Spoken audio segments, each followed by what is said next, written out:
PHP का program run करने के लिए आपके पास सबसे पहले जो है ना वो जैम सर्वर स्टार्ट हुआ होना चाहिए। जैम सर्वर के स्टार्ट के लिए आपने विंडो के स्टार्ट बटन पे क्लिक करना है। सर्च में लिखना है XAMPP jam. Jam control panel पे क्लिक कर देना है और नेक्स्ट आपके पास जो है वो इस तरह से कंट्रोल पैनल आ जाएगा। इसमें आपने फर्स्ट जो दो ऑप्शंस हैं उनको आपने सेलेक्ट कर देना है। एक अपाचे और दूसरा माई एसक्यूएल। इन दोनों के आगे स्टार्ट लिखा होगा, इस पर आपने क्लिक कर देना है। जब ये इस तरह से आपके पास शो हो जाए तो इट्स मीन आपका ये सर्वर स्टार्ट हो चुका है। और नेक्स्ट क्या करना है कि इसको मिनिमाइज़ कर देना है और उसके बाद आपने गूगल क्रोम में आ जाना है और यहाँ पे आके आपने टाइप करना है लोकल होस्ट स्लैश PHP माई एडमिन और एंड पे स्पेस देके इंटर कर देना है। ये आपका जो है वो डैशबोर्ड ओपन हो जाएगा। PHP माई एडमिन इसको बोलते हैं। यहाँ से आप डेटाबेस क्रिएट करते हैं और अ, इसके अंदर ही टेबल क्रिएट करते हैं और जितना भी रिकॉर्ड आपका फ्रंट एंड से उधर ऐड होता है वो सारे का सारा यहाँ पे आके सेव होता है। ये आपका मेन डेटाबेस है। डेटाबेस जो है वो बनाते कैसे हैं, या सबसे पहले जो है डेटाबेस का कनेक्शन अगर आपने करना है PHP के साथ कि कोडिंग का और डेटाबेस में को आपस में लिंक करना है तो वो किस तरह से करते हैं, उसके लिए एक क्यूरी यूज़ होती है। उस क्यूरी को बोलते हैं कनेक्शन की क्यूरी। उसके लिए आपने क्या करना होता है, सबसे पहले अपने चले जाएं सी ड्राइव में। सी ड्राइव मीन कि जिधर आपने जैम्प सर्वर जो है ना इसको किया हुआ है इंस्टॉल। ये जैम्प वाला फ़ोल्डर ओपन कर दिया, इसके अंदर htdocs वाला फ़ोल्डर ओपन कर दिया और इसके अंदर जहाँ पे आपने कोई फ़ोल्डर बनाया होगा, सपोज़ कि मैंने वीयू के नाम से फ़ोल्डर बनाया हुआ है, इसके अंदर जो है ना वो आपने एक फ़ाइल बनानी होती है जिसके अंदर जो है वो आपने कनेक्टिविटी शो करवानी होती है, जिसके अंदर आप कनेक्शन की क्यूरी लगाते हो जिसको बोलते हैं कनेक्शन की क्यूरी। तो अब यहाँ पे मैं क्या करता हूँ कि एक फ़ाइल बनाता हूँ। सबलाइन में सबसे पहले आते हैं। सबलाइन मैंने ओपन किया, बिल्कुल स्टार्ट से करता हूँ। सबसे पहले ये ओपनिंग सिंटैक्स आता है। इसमें दो चीज़ें मोस्ट इंपॉर्टेंट हैं। PHP के अंदर तो ये था कि अगर आप टैग्स वगैरह ना भी दें तो फिर भी काम चल जाता है, लेकिन जो PHP है इसके अंदर जो है ना वो आपको ये ओपनिंग और क्लोजिंग मस्ट करना होती है।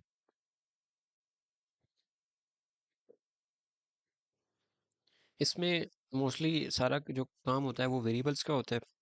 सबसे पहले डॉलर साइन यूज़ होता है वेरिएबल क्रिएट करने के लिए।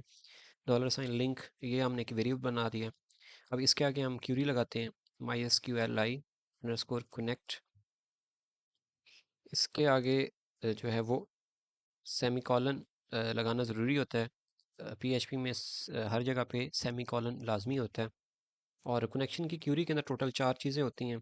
एक लोकल होस्ट जो आपका सर्वर है, लाइक अपाची सर्वर जो हम यूज़ कर रहे हैं, और रूट जो डायरेक्टरी है PHP माई एडमिन की वो यूज़ होता है, और तीसरा इसमें पासवर्ड होता है जो ब्लैंक होता है, इसमें इसमें कुछ भी नहीं देते। और लास्ट पे डेटाबेस नेम होता है। डेटाबेस नेम यहाँ पे वो लिखना होता है जो आपने यहाँ पे PHP माई एडमिन के अंदर आप लोग बनाते हो। जैसे मैंने डेटाबेस बनाया वीयू के नाम से, वीयू लिखा और उसके बाद क्रिएट के बटन पे मैंने क्लिक कर दिया।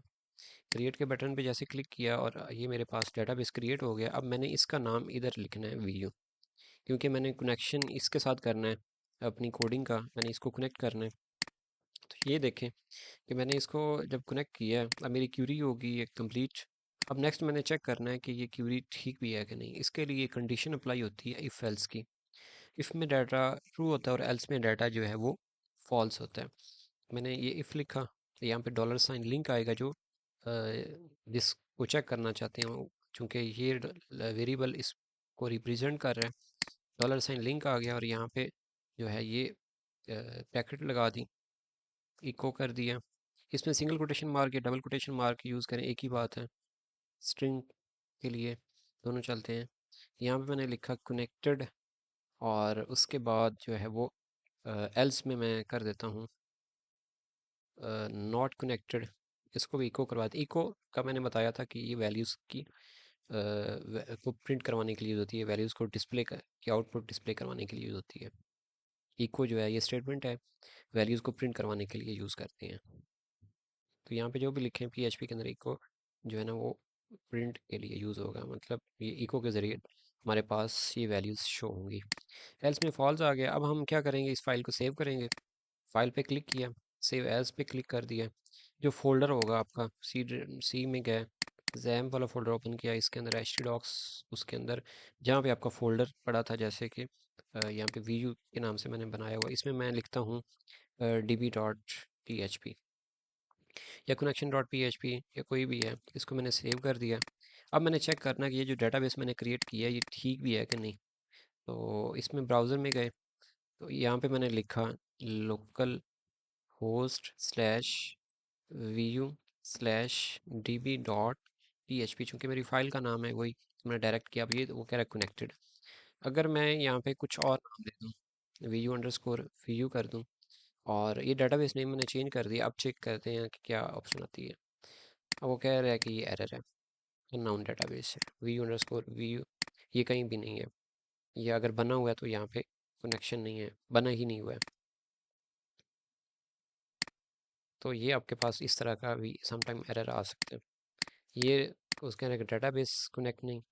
और उसके बाद फिर एक और चीज़ चेक करते हैं, एक होता है सिंटैक्स एरर। सिंटैक्स एरर क्या होता है, जैसे मैं यहाँ पे एंड पे सेम सेमी कॉलन नहीं लगाता हूँ, सेमी कॉलन नहीं लगाया, सेव किया और यहाँ से इसको रिफ्रेश किया, तो ये देखें सिंटैक्स एरर शो करवा दिया। Syntax error if come if mean ये कि अगली लाइन से ये वाली कंडीशन स्टार्ट हो रही, इसलिए इसको वो कंसिडर कर रहा है कि लाइन नंबर 5 के ऊपर जो है ना वो आपका सिंटैक्स एरर है। लाइन नंबर 5 यहाँ से स्टार्ट हो रही है, मतलब इस लाइन से ऊपर जो है ना वो आपका सिंटैक्स एरर है। तो एंड पे जो है ना वो सेमीकोलन लगा दिया और उसके बाद इसको कर दिया रिफ्रेश, तो ये अब कनेक्टेड आ गया आपके पास। यहाँ तक किसी स्टूडेंट को कोई समझ, उसके लिए मैं क्या करता हूँ कि एक इसके लिए नई फाइल क्रिएट कर लेते हैं। ये PHP की ही होगी, लेकिन इसमें सबसे पहले जो है वो HTML का काम कर लेते हैं कि डायरेक्ट इसमें अब मैं डायरेक्टली टैग लगाता हूँ, HTML फॉर्म इंसर्ट डाटा के नाम से कर देता हूँ। ये कर दिया, H1 इसको दे दिया और इसको मैं कर देता हूँ सेंटर अलाइन कर देता हूँ। और उसके बाद जो है वो लास्ट पे जाके क्या करता हूँ कि इसको मैं कर देता हूँ क्लोज सेंटर को। अब इसके अंदर मैं अंडरलाइन कर देता हूँ और यहाँ से मैं अपना फॉर्म स्टार्ट करता हूँ। एक इनपुट फील्ड बनाऊँगा या दो फील्ड बना लेता हूँ। सबसे पहले फॉर्म का ये टैग लगाया, मेथड ये लाजमी देना होता है, क्योंकि आप PHP में जब आप काम करवाते हो तो यहाँ पे आपने मेथड लाजमी मेंशन करना कि कौन सा है। मेथड पोस्ट कर दिया और उसके बाद फिर ये फॉर्म को क्लोज़ कर दिया। फॉर्म को क्लोज़ करने के बाद जो है वो यहाँ से आके इनपुट, जैसे ये name, input type, input type is equal to text, और उसके बाद नेम जो है वो इज इक्वल टू नेम ही होगा।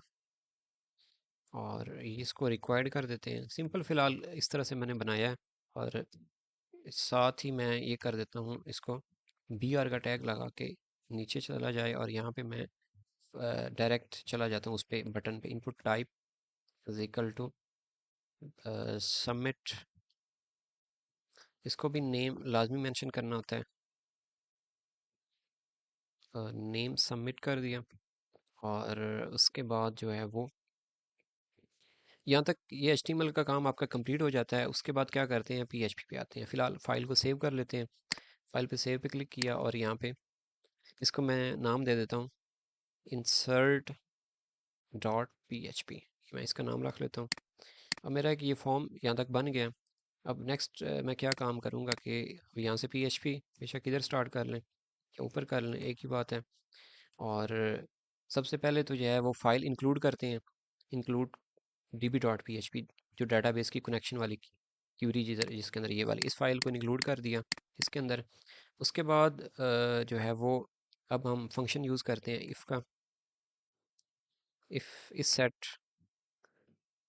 $, अंडरस्कोर पोस्ट, और यहाँ पे सबमिट देगा। ये सबमिट वो वाला होता है, यहाँ पे ये सबमिट वो आएगा जो आपने बटन के अंदर ये लिखा होगा, ये वाला सबमिट आएगा इधर यहाँ पे।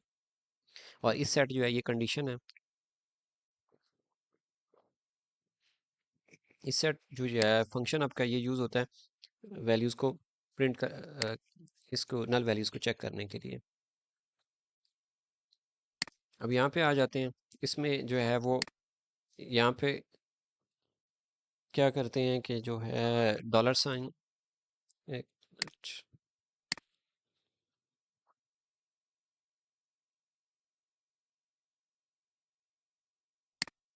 यहाँ पे आपने वेरिएबल डिक्लेयर करना होता है, dollar sign name is equal to dollar sign underscore post, और यहाँ पे नेम आ जाएगा, एंड में सेमी कॉलन लगा दिया। ये जो लाइन होती है इसमें सबसे पहले जो डॉलर साइन नेम है ये वेरिएबल होगा, यहाँ पे ये डॉलर साइन अंडरस्कोर पोस्ट, ये पोस्ट सुपर ग्लोबल वेरिएबल है जो कि पोस्ट मेथड के साथ यूज़ होता है। और ये वाला जो नेम है ये आपकी HTML के अंदर जो फॉर्म है, इनपुट की जो फील्ड है, ये उसका नाम है, ये वाला। इस नाम के यहाँ पे जो कुछ लिखेंगे वो यहाँ पे आपका होना चाहिए, ये वाला। इसके बाद क्या करते हैं कि नेक्स्ट हम क्यूरी चलाते हैं। अभी मैंने जस्ट एक ही इनपुट फील्ड को किया है, बाकी आप लोगों ने इसको परफॉर्म करना है। बाकी जो ईमेल पासवर्ड जो भी है, जैसे आप लोगों ने बूटस्ट्रैप के अंदर फॉर्म बनाया था, तो उसको आपने PHP के अंदर डाटा मतलब इस तरह से काम करवाना है। अब क्यूरी यहाँ पे लगाएंगे, जैसे क्यूरी मैंने इसको नाम दे दिया XYZ, और यहाँ पे डबल कोटेशन मार्क लाजमी आएगा। इसके अंदर आपने insert into insert into users करेंगे। अब यूज़र्स क्या है, ये टेबल का नेम है। टेबल कहाँ से आएगा, जो आपने उधर बनाया होगा। सबसे पहले टेबल बना लेते हैं। अब यहाँ पे ये जो हमारा व्यू के नाम से था, क्या इसको बोलते हैं, डेटाबेस, इसके अंदर जो है हमने अब टेबल क्रिएट करना है। टेबल होगा तो तब ही आपकी क्यूरी रन होगी और वो आपके पास वैल्यू सेव होंगी।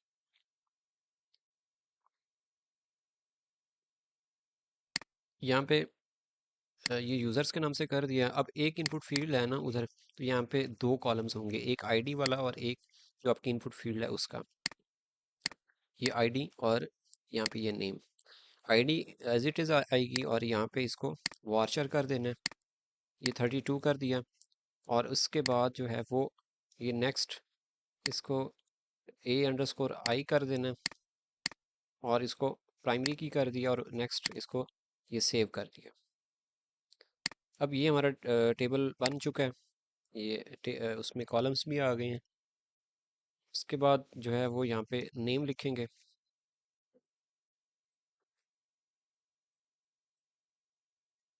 यहाँ पे वैल्यूज़ आ जाएंगी, और सिंगल कोटेशन मार्क में डॉलर साइन नेम आएगा, और एंड पे ये सेमी कॉलन लाजमी। यहाँ तक आपकी क्यूरी कंप्लीट हो जाती है। उसके बाद क्यूरी को एग्जीक्यूट करना होता है। अब मैं दोबारा इसको डिफाइन कर देता हूँ, इंसर्ट इनटू, के इंसर्ट मीन डाटा ऐड करना। यूज़र्स, यूज़र आपका ये टेबल नेम है, ये वाला जो आपने PHP माई एडमिन के अंदर जो डेटाबेस बनाया उसके अंदर जो टेबल बनाते हैं वो वाला है। ये नेम इसके कॉलम के नेम है, ये वाला जो है ये कॉलम नेम आएगा। और ये डॉलर साइन नेम, ये वाला जो आपने यहाँ पे वेरिएबल डिक्लेयर किया हुआ है। और यहाँ पे डॉलर साइन SQL मैंने दे दिया। यहाँ पे आप कुछ भी दे सकते हैं, मतलब ये आप वेरिएबल कोई भी एक्सप्लेन कर सकते हैं। और यहाँ पे आके जो है MySQLi ये क्यूरी आएगा। अब यहाँ पे फर्स्ट वेरिएबल कौन सा आएगा, ये डॉलर साइन लिंक होगा। ये लिंक वो वाला होगा जो आपने कनेक्शन की क्यूरी के अंदर रखा था, ये वाला लिंक आएगा। ये लिंक इसलिए आ रहा है क्योंकि हमने यहाँ पे db.php ऑलरेडी लिंक करवा दी है, इसलिए।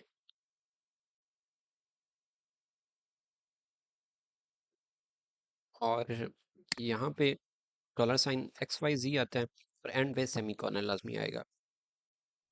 फर्स्ट ये वेरिएबल हो गया, और सेकंड नंबर पे ये फंक्शन हो गया डेटाबेस का, और ये इसका काम होता है क्यूरी को एग्जीक्यूट करना। डॉलर साइन लिंक ये आपका वेरिएबल डेटाबेस वाली कनेक्शन की क्यूरी का, और डॉलर साइन XYZ ये आपका इंसर्ट की क्यूरी का वेरिएबल है।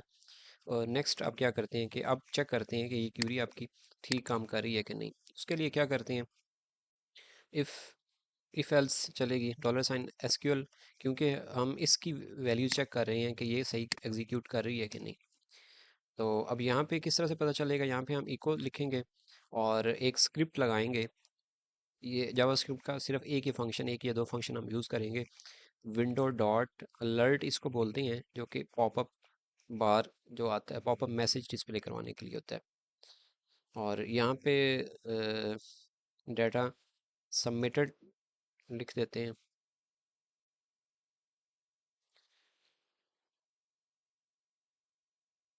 या रिकॉर्ड एडिट भी कर सकते हैं, रिकॉर्ड एडिट ज़्यादा बेहतर रहेगा।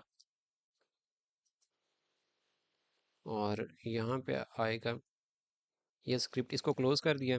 इसी तरह से जो है वो दूसरा स्क्रिप्ट होता है जो कि इसी फाइल को रीडायरेक्ट करवाता है, ताकि एक आपकी जो है ना वो डबल एंट्री ना हो। एक दफ़ा इंटर कर दिया है तो दोबारा रिफ़्रेश करने पे ना हो। उसमें ये होता है कि विंडो डॉट ओपन ये यूज़ होता है यही ब्राउज़र को रीडायरेक्ट करने के लिए। तो ये हमारी insert dot P H P, इसका हमने दे देना लिंक। और यहाँ पे जो है ये सेल्फ होता है कि इसी टैब के अंदर खुले, नया टैब ना ओपन हो। और एल्स में जो है वो सिंपल आप मैसेज दे दें कि नॉट का, इको करवा दिया। ये एरर फाइंड करने के लिए कंडीशन अप्लाई होती है। और उसके बाद फिर हम क्या करते हैं कि इसको जाके चेक करते हैं।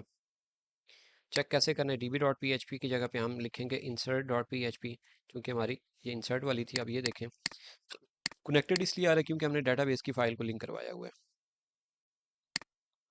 इसको मज़ीद जो है वो बी आर का टैग लगा दें, थोड़ा सा मज़ीद नीचे आ जाए। बटन जो लगाया है सेव कर दिया, कंट्रोल एस करके उसके बाद रिफ़्रेश किया, ये देखें। अब यहाँ पे मैंने ये नाम लिखा, सबमिट किया, रिकॉर्ड एडिट ओके कर दिया। दोबारा रिफ़्रेश किया नहीं होगा क्योंकि विंडो डॉट ओपन यूज़ किया है। ब्राउज़ पे क्लिक करेंगे तो ये फर्स्ट आ जाएगा माजिद। तो ये डाटा इंसर्ट हुआ इससे, ये वाली क्यूरी जो इंसर्ट की लगी है, ये वाली। अब यहाँ तक किसी स्टूडेंट का कोई क्वेश्चन है तो वो बताएं। सपोज़ कि अगर आप यहाँ पे एक नया कॉलम ऐड करना चाहते हैं तो ये देखें, यहाँ पे मैं ईमेल कर देता हूँ। यहाँ पे ये ईमेल कर दिया, इसको वाशर कर दिया, 32 कर दिया, और ये यहाँ पे आ जाएगा। ये दो कॉलम इंटर हो गए। अब नेक्स्ट कोडिंग में क्या करना होगा, एक नई इनपुट फील्ड ऐड करते हैं। ये कर दिया, ये अब इन लाइन होंगे, मतलब एक ही लाइन में, मैंने बी आर का टैग नहीं यूज़ किया। तो यहाँ पे मैं क्या करता हूँ, ईमेल कर दिया इसको। और यहाँ पे टाइप टेक्स्ट है, इसको मैं ईमेल कर देता हूँ। और यहाँ पे नेम नेम है, खैर इसको भी इधर नीचे कर देता हूँ। ये नेम ईमेल, यहाँ पे भी ईमेल कर देना है। ये नेम का ख़ास ख्याल रखना है, ये आपने चेंज लाजमी करना है जब कोई नई इनपुट फील्ड ऐड करते हैं। अगर वाइवा में पूछा भी जाता है तो इसका खास, ये फर्स्ट स्टेप यहाँ पे चेंज कर दिया। उसके बाद फिर यहाँ से इसको कॉपी किया पहले वाले को, और यहाँ पेस्ट कर दिया। ये नेम की जहाँ जहाँ नेम होगा वहाँ पे ईमेल कर दिया। ये नेम इसको भी ईमेल कर दिया। उसके बाद नेम के आगे ईमेल कर दिया ये क्यूरी के अंदर। नेक्स्ट स्टेप, ये कॉलम नेम है। और फिर कॉमा लगा के फिर सिंगल कोटेशन मार्क और डॉलर साइन ईमेल कर दिया। ये आपका आखिरी स्टेप हो गया, इसको आपने सेव कर दिया। सेव करने के बाद अब आपने यहाँ से जाके अपना प्रोग्राम चेक करना है। इसको रिफ़्रेश करते हैं, ये ईमेल आ गया। अब यहाँ पे मैं क्या करता हूँ, अली रज़ा मैंने इसको नाम दे दिया, और ईमेल मैंने इसको दे दी ali@gmail.com। और इसको मैंने सबमिट किया, रिकॉर्ड एडिट ओके उसने दे दिया। और यहाँ से ब्राउज़ पे चेक चेक किया, ये देखें ऊपर इसलिए नहीं आया क्योंकि ऊपर हमने कॉलम ही बाद बाद में ऐड किया। ऊपर वाला वो एम्प्टी शो करेगा जिसमें हमने रिकॉर्ड ऐड किया, वो हमारे पास डिस्प्ले करेगा। यहाँ तक किसी स्टूडेंट का कोई क्वेश्चन हो तो पूछे प्लीज़।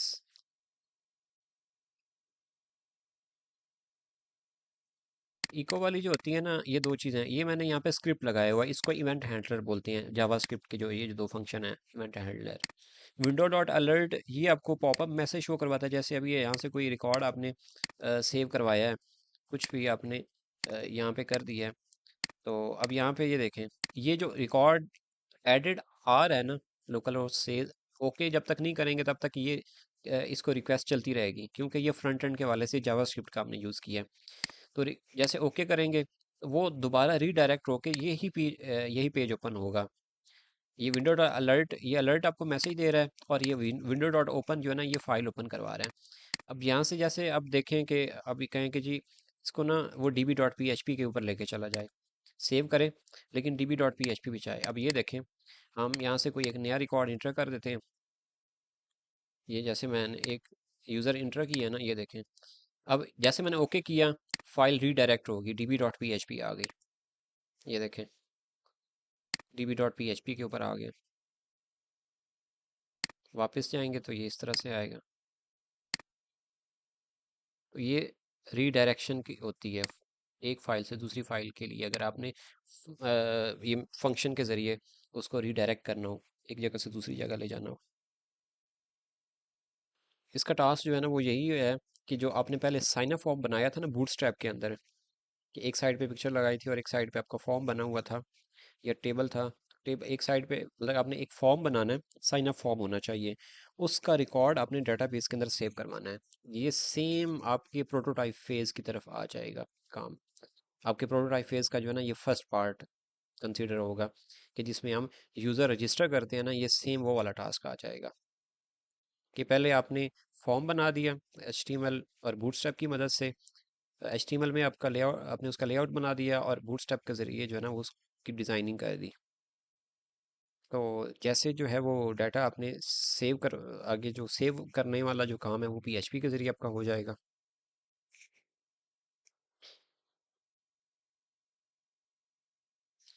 डेटाबेस एक अलग टॉपिक है, वो आपकी मर्ज़ी है, दोनों चीज़ें होंगी तो तभी आपका प्रोग्राम रन होगा। चाहे कोडिंग पहले कर लें, तो चाहे टेबल पहले पहले बना लें या डेटाबेस बना लें। बेहतर तो ये है कि डेटाबेस पहले बन जाए और उसके बाद फिर आप डेटाबेस बना के फिर टेबल बनाएं, और उसके बाद आप कोड करें, ताकि आपको पता चल जाए कि मेरा डेटाबेस नेम क्या है, और उसके अंदर मैंने जो टेबल बनाया है उसका नाम क्या है, और उसके अंदर जो कॉलम्स हैं उनके क्या नाम है। जल्दी क्वेश्चन करें प्लीज़, जिसने जो क्वेश्चन करना, टाइम ऑलरेडी बहुत शॉर्ट हमारे पास रह गया, ये एंड हो जाएगी मीटिंग। उस फॉर्म को ज़ाहिर है वो डेटाबेस के साथ लिंक होगा तो आपका डेटाबेस डाटा सेव करेगा ना। अगर अभी मैंने आपके सामने एक एरर शो करवाया तो है, कि मैंने D B dot P H P को रिमूव कर दिया था, तो जब मैंने रिकॉर्ड इंटर किया तो आगे उसने मुझे एरर दिया कि ये आपका डेटाबेस लिंक नहीं है। डेटाबेस लिंक होगा तो तब ही आपको वो ये प्रोग्राम आपका रन करेगा, अदरवाइज उसने एरर दे देना। अपडेट और डिलीट की क्यूरी ऐसे ही लगनी, लेकिन उसका सिंटैक्स चेंज है, ये इंसर्ट की क्यूरी है जो फर्स्ट क्यूरी है। बाकी उसके लेक्चर्स वैसे मैंने आप लोगों को शेयर किए हुए हैं, और मेरे चैनल के बारे में मौजूद हैं। आप लोगों ने लाजमी उधर से भी देख लेना है। अगर कोई स्टूडेंट उनको देख के सारा काम कर ले तो ज़बरदस्त हो जाएगा। स्पेशली जो वाइवाज वाले, जिनका वाइवा है, उनको तो पहले कर देना चाहिए। अगर आप लोग मेरे चैनल पे जाएं तो उसमें इंसर्ट की क्यूरी, सिलेक्ट की क्यूरी, इसके पहले से लेक्चर भी हैं, उसको भी आप लोग देख सकते हैं। उसमें देख लें तो हमारा टाइम जो है उधर से बच जाएगा। तो आप लोग जो है ना इसको लाजमी कंप्लीट करें।